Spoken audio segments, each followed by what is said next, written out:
우리 대표팀의 축구 경기 당시 포털 사이트 다음에서 중국어를 응원한 클릭수가 90% 이상 많이 나왔다는 보도를 해드린 바가 있죠. 물론 재미삼아 해본 집계에 너무 예민하게 반응할 필요 있냐는 주장도 있을 수 있습니다. 그런데 여론 형성에 정말로 중요한 문제에 이런 일이 일어났다면 어떨까요? 과거 드루킹 사건이 생각나지 않습니까? 그래서 정부가 이 문제를 심각하게 보고 대응에 나섰습니다. 김아림 기자가 취재했습니다. 지난 1일 포털 다음의 아시안게임 축구 8강전 응원 사이트. 중국 응원이 93.2%로 한국을 응원하는 사람보다 압도적으로 많은 것으로 집계됐습니다.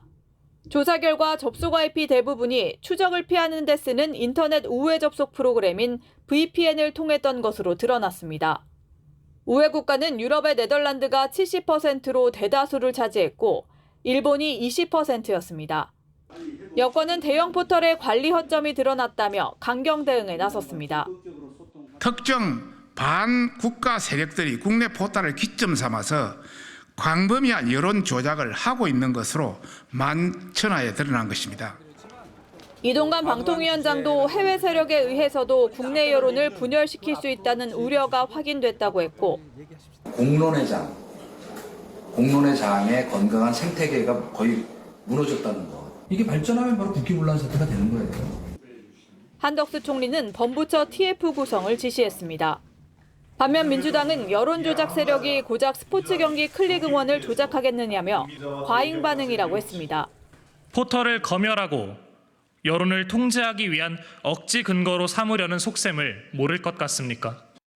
IT 전문가들은 특정 세력이 의도를 갖고 조작했을 가능성과 일부 네티즌의 장난이었을 가능성을 모두 거론하고 있습니다.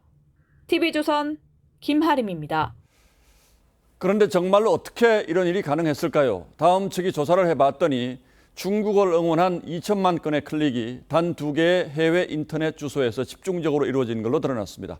한편으론 다행한 일이긴 하죠. 하지만 기술적으로 얼마든지 가능하다는 걸 몰랐을 리는 없었을 텐데 왜 방치했는지 그 이유를 알고 싶긴 합니다. 이어서 장혁수 기자가 보도합니다. 항저우 아시안게임 응원 페이지 여론 조작 문제가 대두되자 카카오는 해당 서비스를 중단했습니다. 중국 응원 비중이 이례적으로 높게 나온 것은 2개의 해외 IP가 자동화 프로그램 매크로를 이용한 것으로 파악됐다고 밝혔습니다. 축구 경기가 끝난 뒤 이용자가 적은 심야 시간을 활용해 네덜란드 IP 1개, 일본 IP 1개가 중국 응원 건수 2,300만여 건 중 2천만 건을 클릭했다는 겁니다. 다만 응원수 조작이 실제로 이곳에서 일어났는지 아니면 IP 우회 과정에서 이 나라들을 거쳐온 것인지는 확인되지 않았습니다. 한 국내 네티즌은 자신이 매크로 프로그램을 이용해 응원수를 조작했다는 글을 온라인 커뮤니티에 올리기도 했습니다. 카카오는 서비스 취지를 훼손하는 중대한 업무 방해라며 경찰에 수사를 의뢰하고 모니터링을 점검하겠다고 밝혔습니다. 하지만 온라인 응원 때 본인 확인을 거치도록 한 네이버와 달리 응원수 조작에 대비가 없었던 다음도 문제가 있었다는 지적입니다. 사회적으로 문제가 되는 어떤 사이버 이상현상이잖아요. 선제적이고 능동적으로 해야 되는데 아무것도 이렇게 몰랐다 하는 것은 되게 무책임하고. 포털 사이트 보안 시스템의 일제 점검과 개선을 요구하는 목소리가 커지고 있습니다. TV조선 장혁수입니다. 연휴가 지나자마자 여야 원내대표가 만나서 앞으로의 국회 일정을 논의했습니다. 새로 뽑힌 민주당 홍익표 원내대표와의 상견례를 겸한 자리였죠. 일단 여당이 불참을 검토했던 김행 여가부 장관 후보자 청문회는 내일 예정대로 진행하기로 했지만 이균용 대법원장 후보자 문제는 여전히 지뢰밭으로 남았습니다. 보도에 최지원 기자입니다. 민주당 홍익표 원내대표를 국민의힘 윤재욱 원내대표가 웃으며 맞이합니다. 훌륭한 분들이 이래 또 새로 책임을 맡아서 기대가 큽니다. 묘한 신경전 속에 두 사람 모두 협치를 강조했습니다. 서로 불필요하게 갈등하고 이런 모습은 국민들이 기대하지 않는다고 저는 생각합니다.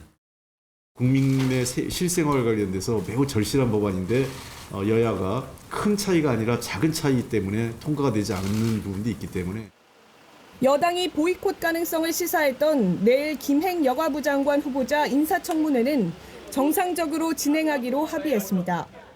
지금 여가부 장관 후보자에 대한 청문회가 정상적으로 운영될 수 있도록 좀 협의하기로 그렇게 양당 원내대표께서 그렇게 이야기가 됐습니다. 그래서 하지만 이균용 대법원장 후보자 표결을 놓고는 민주당 지도부가 나서 부결 당론 채택을 추진하고 있습니다.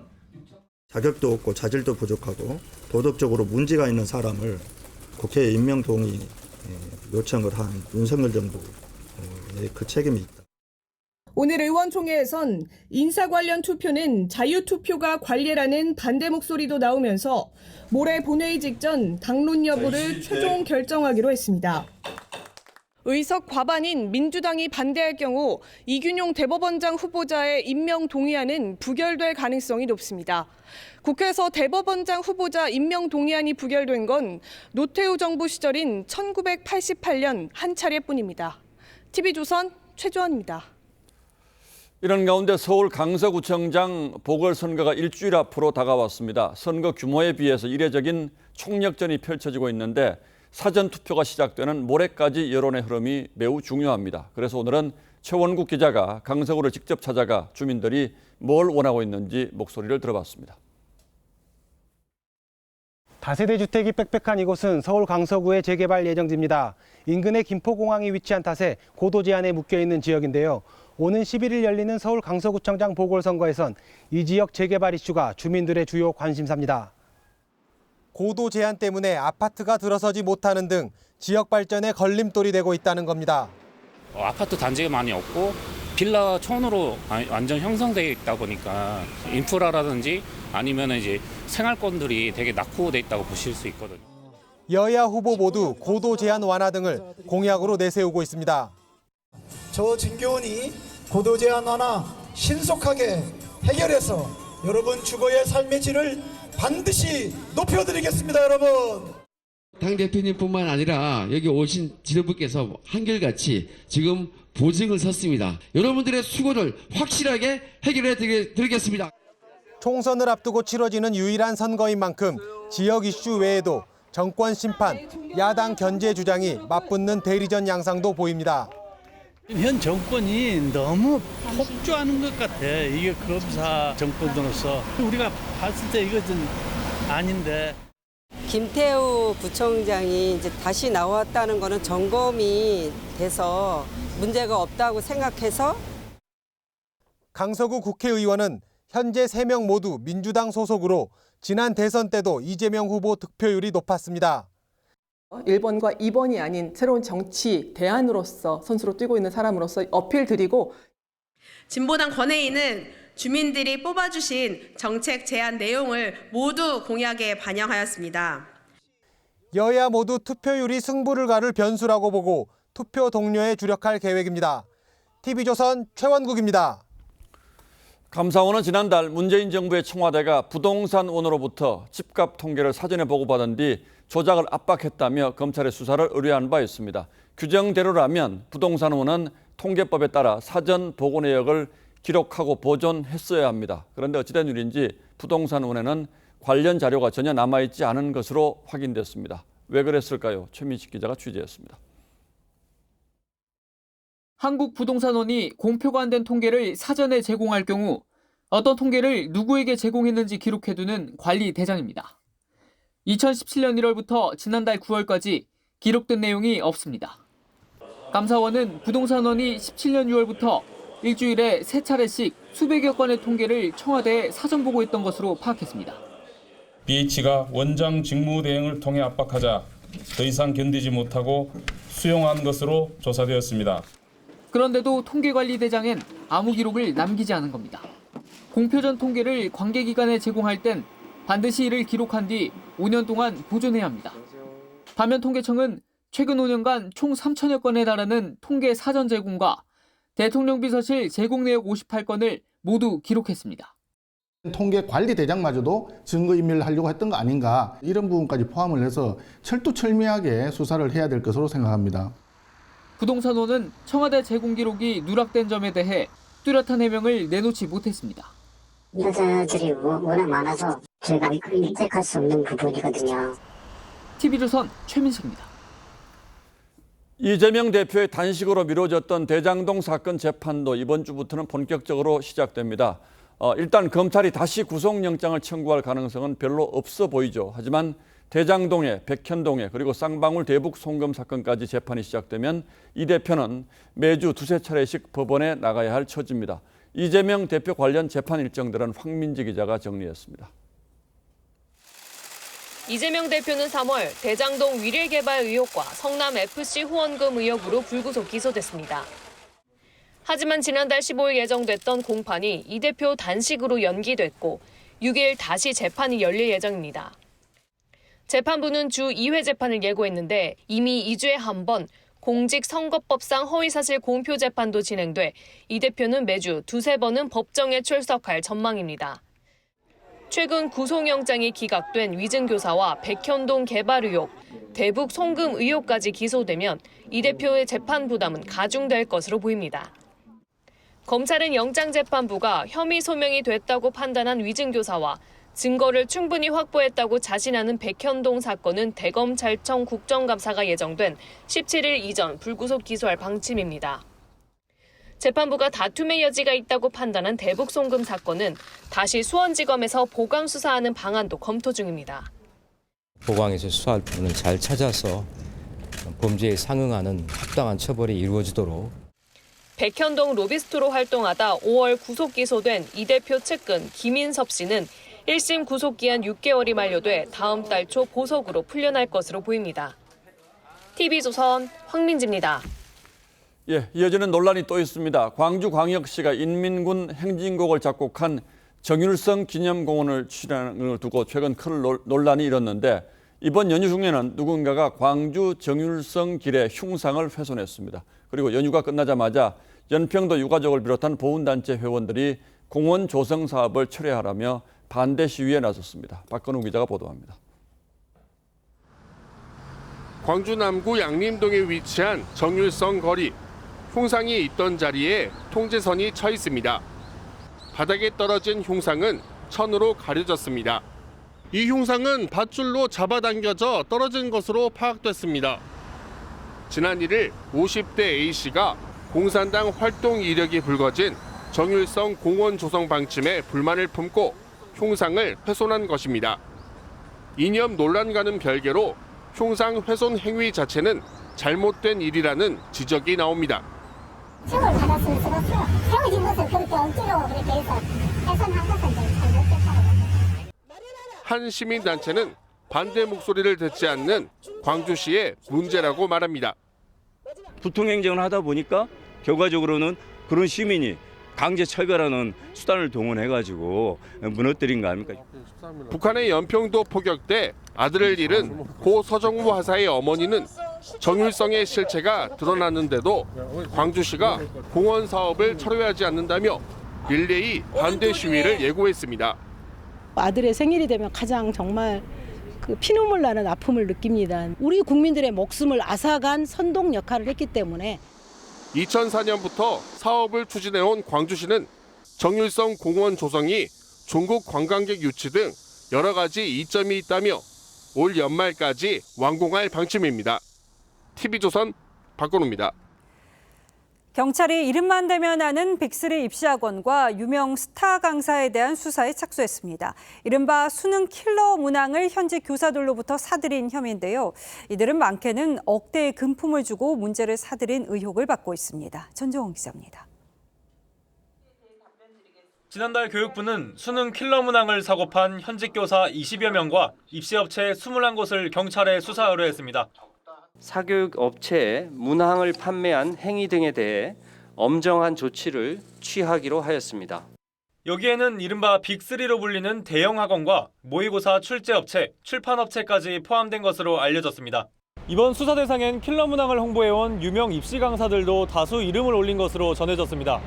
이를 좀 사실관계를 파악을 하고 있어요. 월 200, 교재비 이렇게 포함된 게 전반적으로 입시 3개 업체가 비슷합니다. 특히 이들 업체 일부는 지난 5년 동안 수능이나 모의평가 출제에 참여한 교사에게 직접 연락해 수천만 원에서 수억 원을 건네며 문제를 사들인 것으로 파악됐습니다. 학원에 재학하는 학생들이 수능과 유사한 그런 킬러 문제가 있는 모의고사를 수십 개씩 풀기 때문에 건강상 문제가 생각합니다. 경찰은 조만간 학원 관계자를 불러 현직 교사와 문제를 거래했는지 등을 조사할 계획입니다. TV조선 전정원입니다. 킬러 문항 없이 처음 치러졌던 지난달 모의평가 채점 결과가 나왔습니다. 수학 만점자는 지난해 수능의 3배 가까이 늘어난 반면에 국어와 영어는 어려웠는데요. 이 40여일 앞으로 다가온 올해 수능에 어떤 영향을 줄지 신경희 기자가 분석해봤습니다. 초록색 칠판에 수능 D-43일이 적혀있고 수험생들은 고개를 숙인 채 막바지 공부에 여념이 없습니다. 교육당국은 올해 수능에서 초고난도 문항인 킬러 문항을 철저히 배제하겠다고 밝혔는데 이런 방침이 처음 반영된 9월 모의평가 결과가 발표됐습니다. 수학의 경우 만점은 2,520명으로 지난해 수능에 비해 약 3배로 급증했습니다. 전국의대생 정원 3,000명에 육박하는 수준입니다. 최상위권 변별력을 가르는 주관식 문제가 비교적 쉽게 출제됐다는 분석입니다. 수학 같은 부분도 시험이 끝나고 모든 문항을 다 봤을 때 혹시 엄청 어렵다 이런 문항이 없었고 반면 국어 만점자는 지난해 수능의 3분의 2 수준으로 줄었고 영어 1등급 비율도 2018년 절대평가 도입 후 최저 수준으로 떨어졌습니다. 킬러 문항을 없애다 보니 국어와 영어의 선택 항목이 오히려 복잡해졌기 때문입니다. 수학 변별력이 상대적으로 떨어지고 반대로 국어는 표준 접수가 높아지는 상황이기 때문에 국어가 금년도 수능에서는 대단히 중요한 변수, 중요한 과목이 될 수가 있습니다. 통합수능의 고질적 문제인 국어와 수학의 난이도 격차가 줄어들면 수학 점수가 당락을 가르던 정시 모집 판도에도 변화가 생길 것이란 분석입니다. TV조선 신경입니다. 명절이나 생일 때 모바일로 선물 주고받는 분들 많으시죠? 그런데 이 선물을 환불받을 때 일부 플랫폼에서는 구매액을 온전히 돌려주지 않아서 소비자 불만이 컸는데요. 관련해서 시장을 장악하고 있는 카카오가 환불 수수료로 5년 동안 무려 1,300억 원이 넘는 수익을 챙긴 것으로 나타났습니다. 송무빈 기자의 단독 보도입니다. 7조 원이 넘는 모바일 상품권 시장. 이 가운데 카카오톡의 선물하기 기능은 점유율 약 74%로 시장을 사실상 독점하고 있습니다. 그런데 카카오톡에서 선물 받은 사람이 환불에 나설 때는 상품 금액의 10%를 수수료로 내야 합니다. 미처 사용하지 못해 자동 환불 처리된 15,300원짜리 모바일 상품권입니다. 여기는 케이크와 커피는 입에 대지도 않았는데 10% 수수료를 떼어서 13,770원밖에 돌려받지 못했습니다. 소비자들은 분통을 터뜨립니다. 반은 못 쓰고 이렇게 유효기간 끝나고 막 100% 받아야 된다고 생각하는 게 저희가 이제 못 쓰고 지나간 거잖아요. 그래서 그건 너무 아까운 것 같아요. 카카오가 최근 5년간 이런 미사용 선물에 대해 환급 수수료로 거둔 수익은 약 1,373억여 원. 모두 판매업체나 소상공인이 아닌 카카오가 가져갑니다. 카카오 측은 공정위에서 정한 수수료 범위를 벗어나지 않았기 때문에 문제가 없다는 입장입니다. 공정위에서 가이드를 준 건데 그럼에도 이런 지적들이 있다 보니까 중소업체들이 좀 불편할 수 있어요. 카카오에 이어 배달의 민족과 11번가 등 다른 플랫폼도 수수료 부과에 동참한 상황. 물론 그 10%를 받으라는 게 아니라 10% 이상은 안 된다라고 하는 일종의 제한을 둔 거라고. 1등이 시장 지배력을 남용하고 있는 거 아니냐. 커지는 불만에 카카오는 지난달부터 선물 수신자가 환불액 100%를 카카오 쇼핑 포인트로 적립받을 수 있도록 했지만 앱 내에 추가 소비를 부추길 뿐 근본적인 해결책은 아니라는 지적이 나옵니다. TV조선 송무빈입니다. 송객 수수료라고 들어보셨습니까? 이 면세점이 중국 보따리상을 데려온 여행사에 지급하는 수수료를 말합니다. 코로나를 기점으로 이 금액이 너무 커져서 면세업계 고심이 깊어졌고 정부도 과도한 시장 개입을 우려한 나머지 쉽게 나서지 못하는 상황이었는데요. 정부가 묘책을 내놨습니다. 어떤 방안인지 송병철 기자가 단독 보도합니다. 지난달 3년 7개월 만에 열린 한중 여객선 운항. 제일 먼저 들어오는 사람은 중국 보따리상 다이궁입니다. 면세점에서 여러 물건을 산 뒤 중국으로 돌아가 되파는 겁니다. 한국에 또 옷이 입은 옷이 많으니까 옷도 사고 신도 사고 커피도 사고 뭐 이런 팩이 화장품 많이 사요. 면세점은 이들과 여행사에게 구매 금액의 일정 비율을 송객 수수료 명목으로 돌려줍니다. 2016년만 해도 송객 수수료가 10% 선으로 1조 원이 안 됐지만 코로나19 발생 이후 크게 올랐고 지난해엔 40에서 50%, 4조 원을 넘었을 것으로 추정됩니다. 코로나19 땐 다이궁 외엔 별다른 판매처가 없다 보니 송객 수수료가 천정부지로 올랐는데 당시 면세점 매출의 최대 90%를 다이궁이 차지했습니다. 다이궁을 잡기 위해 면세점끼리 출혈 경쟁을 하는 등 부작용이 생기자 정부는 다이궁에 대해 1인당 구매 제한을 두는 방안 등을 검토하고 있습니다. 저가 알기로 그렇게 알고 있는데요. 성장도 이제 새로 오시고 해가지고 조금 더 지켜보자. 최근 면세점은 송객 수수료를 30% 선까지 낮추면서 다이궁 의존도를 줄여나가고 있는 상황입니다. TV조선 송병철입니다. 추석 연휴 등으로 올 3분기 여행 수요가 늘어났지만 항공사 실적은 시원치 않다고 합니다. 이 고유가 고환율이 발목을 잡는 건데요. 원달러 환율은 1,360원을 넘어서면서 연고점을 찍었습니다. 이러다 티켓값이 오르는 건 아닌지 김혜나 기자가 전망해봤습니다. 엿새간의 황금 연휴는 끝났지만 인천공항은 여전히 오가는 여객들로 발 디딜 틈이 없습니다. 온천을 갔다 왔는데 그게 좀 너무 힐링되고 좋았던 것 같아요. 지지난달인가? 한 4일 정도 갔다 왔는데 그때 너무 좋아서 이왕 갈 김에 오래 가자. 올 추석 연휴 인천공항의 하루 평균 여객은 약 18만 명으로 코로나 이전인 2019년 추석보다 더 많았습니다. 하지만 항공권은 불티나게 팔렸어도 항공업계는 울상입니다. 늘어난 매출만큼 비용 부담도 커졌기 때문입니다. 국제유가가 오름세를 이어가면서 지난 5월 80달러대로 내려갔던 항공유는 최근 130달러대까지 치솟았습니다. 나날이 고공행진 중인 환율도 걱정거리입니다. 항공사들은 각종 비용을 달러로 거래하기 때문입니다. 오늘 원달러 환율은 전거래일보다 14원 넘게 오르며 1,363.5원에 마감했습니다. 11개월 만에 최고치입니다. 1,400원을 돌파할 가능성도 배제할 수는 없을 것 같습니다. 비용이 증가하기 때문에 운임 가격도 따라서 올라갈 수밖에 없습니다. 이에 따라 이미 금티켓이 된 장거리 항공권 가격도 앞으로 더 오를 수 있다는 우려가 커집니다. TV조선 김예나입니다. 명절 보내시면서 오를 대로 오른 물가 체감하셨을 텐데요. 우유부터 각종 가공식품 인상이 또 한 번 예고됐습니다. 우유처럼 국내에서 수급되는 원재료는 물론이고 수입 원재료까지 가격이 폭등하고 있기 때문인데요. 물가 부담 연말까지 이어지는 건 아닌지 걱정입니다. 지선호 기자가 물가 사정 직접 살펴봤습니다. 서울의 한 치킨 프랜차이즈 매장. 이곳은 18년간 유지하던 튀김류 비율을 올리브유 100%에서 올리브유 50%, 해바라기 오일 50%로 바꿨습니다.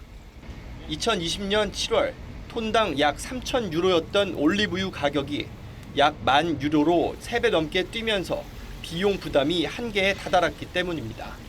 소비자 가격에 반영하기보다는 올리브 오일 함량을 50% 낮춘 기존의 맛과 풍미를 유지하는 새로운 튀김류를 개발하게 되었습니다. 이번 달 2일부터는 올해 우유의 원유 가격 인상분이 반영돼 흰 우유를 비롯한 유제품 가격이 일제히 올랐습니다. 대형마트에서 우유 1리터의 가격은 이제 3,000원에 육박합니다. 원유를 재료로 한 다른 유제품의 경우 오름폭이 더 큽니다. 흰우유 가격이 4.6% 오를 때 치즈, 버터, 아이스크림 등 유제품은 평균 7% 올랐습니다. 가격이 굉장히 많이 오르는 느낌을 받고 있어요. 노령인에게는 우유가 필수적이기 때문에 이게 어쩔 수 없이 계속 먹습니다. 지난해 6년 만에 맥주 가격을 인상한 한 업체는 오늘 다시 가격을 6.9% 올렸습니다.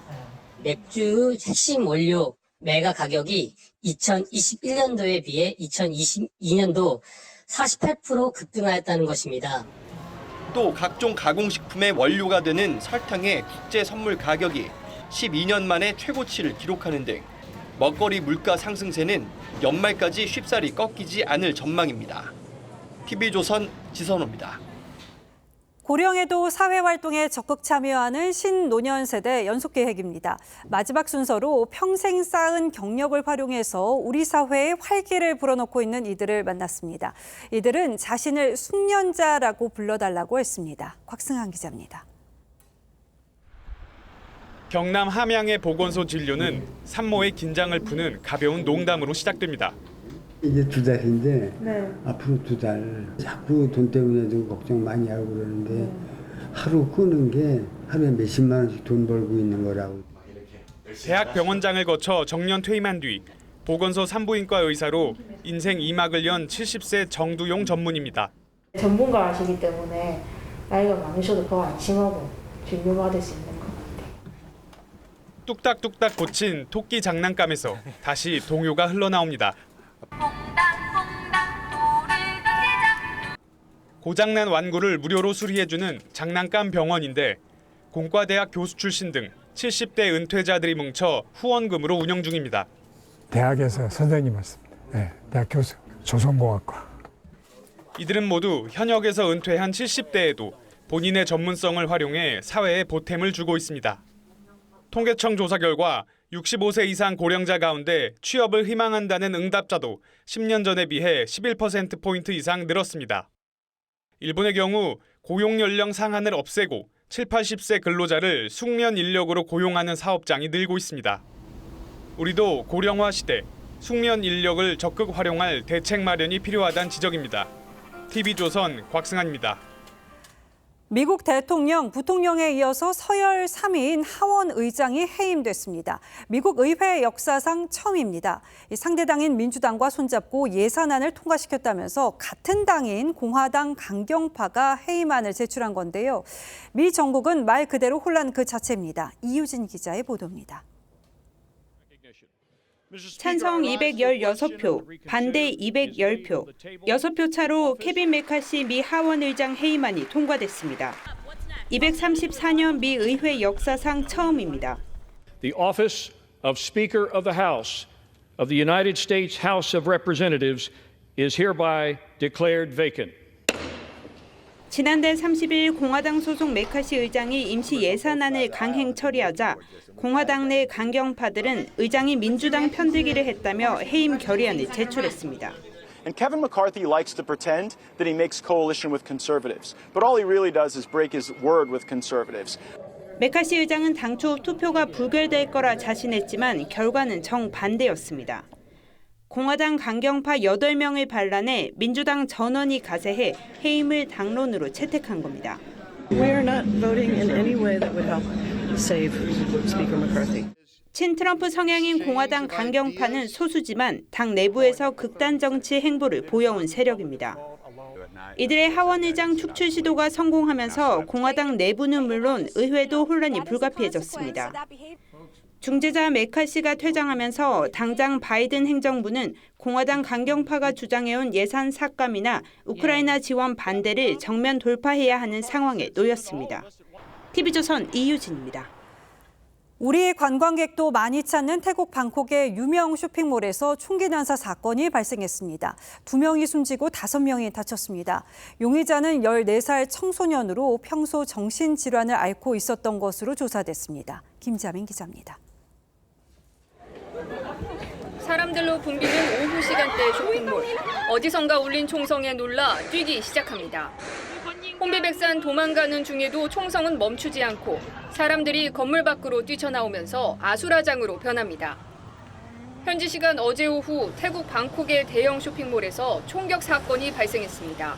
4-5 นัดที่เป็นเสียงดังแต่ตอนแรกยังไม่รู้ว่าเป็นเสียงปืนแต่คนเริ่มกรูลงมาแล้วก็มีคนตะโกนว่ามีคนยิงกันปุ๊บ 경찰은 사건 발생 50분 뒤 쇼핑몰 인근 호텔에서 용의자를 붙잡았습니다. 체포된 사람은 놀랍게도 14살 소년이었습니다. 정신질환을 앓고 있는 이 소년은 범행 당시 처방된 약을 먹지 않았고 환청이 들렸다고 경찰 조사에서 밝혔습니다. แล้วก็ไม่ได้ทานยาก็มีความรู้สึกว่ามีคนมาพูดว่าต้องยิงคนนี้ต้องอะไรเขามีเหมือนมีตัวเขาอีกคนนึงเท่าที่เราสอบถามเด็กเบื้องต้นนะครับ 방콕 시내 한복판에서 발생한 총격으로 중국과 미얀마인 각각 1명이 숨졌고 5명이 총상을 입었습니다. 허가를 받으면 총기를 보유할 수 있는 태국에선 지난해 10월에도 전직 경찰이 어린이집에서 총기를 난사해 36명이 숨지는 참사가 발생했습니다. TV조선 김자민입니다. 윤석열 대통령이 재향 군인의 창설 기념식에 참석해 문재인 정부의 대북 정책을 정면으로 비판했습니다. 종전선언과 유엔사 해체 시도 같은 문 정부의 대북 정책을 가짜 평화론으로 규정했습니다. 홍현주 기자가 취재했습니다. 윤석열 대통령이 입장하자 재향 군인회 회원 5천여 명이 우리는 하나라고 적힌 붉은 타워를 펼쳐 보입니다. 지난해에 이어 2년 연속 재향 군인회 기념식을 찾은 윤 대통령은 대한민국의 안보가 안팎으로 위협받고 있다고 진단했습니다. 가짜 뉴스와 허위 조작 선동이 이 나라의 민주주의를 위협하고 있습니다. 특히 유엔사 해체와 종전선언 추진 등 문재인 정부와 야권의 대북 정책을 하나하나 거론하며 가짜 평화론이라고 규정했습니다. 한미 연합 방위 훈련을 하지 않아야 평화가 보장된다는 가짜 평화론이 지금 활개치고 있습니다. 대통령실은 올바른 역사관과 명확한 안보관이 정립돼야 자유 대한민국을 지킬 수 있다는 게 윤 대통령의 생각이라고 설명했습니다. 반면 문재인 전 대통령은 14 남북 공동선언 16주년 메시지를 통해 대화의 노력조차 없어 걱정이 크다며 현 정부의 대북 정책을 비판했습니다. 윤 대통령은 현직 대통령으로는 처음으로 국내외 파독 근로자들과 점심을 함께하며 산업화 밑거름이 된 여러분의 땀과 헌신을 국가의 이름으로 예우할 것이라고 강조했습니다. TV조선 홍현주입니다. 감사원이 전현희 전 국민권익위원장 재임 시절 근태에 문제가 있다는 감사 결과를 발표한 적이 있습니다. 이 감사 결과를 두고 내부 잡음이 적지 않았고 감사원이 내부 진상조사를 벌였습니다. 그리고 오늘 결과를 발표했는데 어떤 내용인지 이정현 기자가 단독으로 취재했습니다. 전현희 전 국민권익위원장 직무감사의 주심을 맡은 A감사위원이 감사위원회를 앞두고 피감사자인 전 위원장 변호사로부터 의견서를 받고 관련 내용을 감사원장과 사무처에 알리지 않은 것으로 감사원 내부 조사에서 확인됐습니다. 감사원 처리 규칙에 따르면 소명 자료는 감사원 사무처에 제출해야 하며 사무처가 검토 보고서를 감사위원회에게 보고하도록 하고 있는데 감사원은 A 위원이 감사위원회와 사무처의 업무 수행을 방해했다고 판단했습니다. 감사위원 간담회에서 전 위원장에게 불리한 내용은 삭제를 요구하고 감사위원들의 합의가 없었는데도 합의된 것처럼 실무진에게 감사 결과를 수정하도록 한 점도 지적됐습니다. A 위원은 또 전 위원장이 추미애 전 장관의 아들 휴가 미복귀 관련 사건의 유권 해석에 관여하고 은폐를 지시했다는 내용의 삭제도 요구하기도 했습니다. 감사원은 A 위원이 21개 문구에 대해 삭제와 추가 등을 요구했다고 봤습니다. 전현희 위원장의 치명적인 중범죄에 해당 사항만 다 삭제를 했습니다. 그게 있을 수 있는 일입니까? 자, 지금 유병호 사무총장의 저런 답변 태도가 6월 1일 회의록에 나와 있는 A 위원은 감사원 조사에 응하지 않았고 해당 내용도 수긍하지 않는 걸로 알려졌는데 법사위원인 국민의힘 유상범 의원은 전 위원장의 변호인처럼 오인받을 만한 부적절한 행위를 했다며 중립성 의무 위반이라고 지적했습니다. TV조선 이정현입니다. 최근 법무부가 사형시설을 점검하고 연휴 직전에는 연쇄살인범 유영철 같은 사형수를 이감시키면서 사형 집행이 부활하는 게 아니냐는 말이 나오고 있습니다. 우리나라는 사형 제도가 있긴 하지만 오랫동안 실제 집행을 하지 않아서 사실상의 사형 폐지 국가로 분류되어 있는데 이 기조가 깨질 것인지 따져보겠습니다. 자, 홍영 기자, 유영철이 어디로 왜 이감이 됐다는 겁니까? 네, 20명을 연쇄살해한 유영철이 지난달 이 대구교도소에서 서울구치소로 옮겨졌습니다. 최근 법무부는 사형 집행시설을 점검했는데요. 실질적으로 사용할 수 있는 시설을 갖춘 곳은 이 서울구치소가 유일했다고 합니다. 주요 사형수들이 서울구치소에 다 모여 있습니까? 네, 그런 셈입니다. 서울구치소에는 이 아내와 장모 등 10명을 살해한 강호순과 여성과 노인 9명을 살해한 정두영도 있는데요. 유영철 등이 이감되면서 사형수가 16명에서 18명으로 늘었습니다. 1997년 12월 마지막으로 23명의 사형을 집행한 이후 그동안 병이나 자살로 숨진 사형수는 12명입니다. 무기징역 등으로 감형된 19명을 빼면 현재 남아있는 사형 확정자는 모두 59명인데요. 이 가운데 3분의 1이 서울구치소에 있는 겁니다. 자, 그래서 실제 사형을 부활할 가능성이 있다 이런 보도가 나오는 거군요. 네, 그렇습니다. 우리 법에는 이 판결 확정 6개월 안에 사형 집행을 명령하도록 하는 등 이 사형에 관한 규정들이 명시돼 있습니다. 이 법무부도 표면적으로는 사형제를 유지해야 한다는 입장인데요. 다만 실제 집행에는 신중한 태도를 보이고 있습니다. 예, 그 이유가 뭡니까?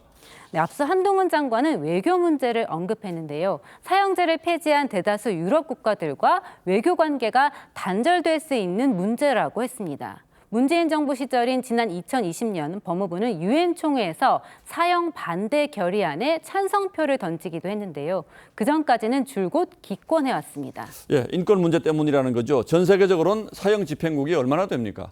네, 지난해 20개 나라가 사형을 집행했는데요. 대부분 중국과 중동, 북아프리카였고 OECD 국가 중에서는 미국과 일본이 유일했습니다. 미국과 일본은 꾸준히 사형을 집행해왔다는 점이 우리와 다릅니다. 매우 조심스러운 부분이죠. 지금까지 사형을 집행하지 않다가 이제 와서 굳이 사형을 집행할 때 여러 가지 비난이나 국제적인 분위기, 도덕적인 책임 같은 것들까지도 충분히 고민이 돼야 될 거라고 생각을 합니다. 예, 공개적인 발표는 없었는데 법무부가 왜 갑자기 사형시설을 점검하고 또 사형수를 이감시키기까지 했을까요? 네, 최근 이상동기 범죄나 흉악 범죄로 이 사형제 폐지는커녕 실질적으로 집행을 해야 한다는 목소리가 커지는 상황입니다. 법무부도 이런 여론을 의식해서 사형 집행의 가능성을 열어둔 것으로 풀이됩니다. 예. 가석방 없는 종신형 때문에 불거져 나온 사형 폐지의 수순 아니냐, 이 부분에 대해서 아니라는 것을 그냥 말로만 하는 게 아니라 행동으로 보여주겠다, 이런 취지로 보입니다. 네, 사형제도는 현재 헌법재판소에서 위헌 여부를 가리고 있습니다. 1996년과 2010년에는 이 합헌이었는데 조만간 결론이 나오면 또다시 이 논란에 불이 붙을 것으로 보입니다. 예, 범죄가 갈수록 흉포화하고 있어서 이런 얘기가 많이 나오는 것 같은데 어쨌든 사회적 합의는 필요한 문제겠죠. 예, 홍희영 기자 잘 들었습니다.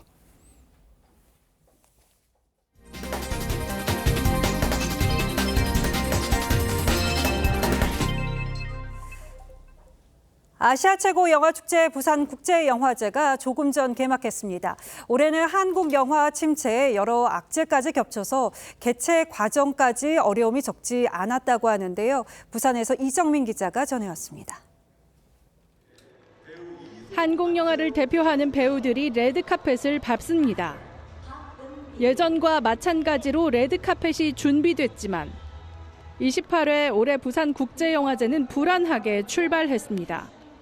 집행위원장, 이사장, 운영위원장까지 개막 전에 줄줄이 사퇴해 사상 초유의 집행부 부재, 비상체제로 막을 올렸습니다. 여러 어려움이 있었지만 선택과 집중을 통해 어느 해보다 내실 있는 영화축제를 마련했습니다. 올해 공식 초청작도 69개 나라 209편으로 지난해에 비해 줄었습니다. 한국 영화 침체기에 외부 투자도 줄고 정부의 내년 영화제 지원 예산도 삭감 예정이라고 알려져 있는 현실은 위기 상황입니다. 아시안 게임과도 시기가 겹쳐 상대적으로 차분하기까지 한 현장 분위기. 배우 송강호가 영화제를 챙겼습니다. 전면에 나서 직접 외부 손님들을 맞이했습니다. 배우 스티브 연, 미나리의 정의삭 감독 등 할리우드가 주목하는 재미교포 영화인들도 대거 초청됐습니다. 비중이 커진 OTT 기대작들의 선공개 행사도 늘려 시대를 반영했습니다. 개막작 한국이 싫어서 상영으로 닻을 올린 부산국제영화제는 오는 13일 유덕화 주연의 폐막작 영화의 황제 상영을 끝으로 막을 내립니다. TV조선 이정민입니다.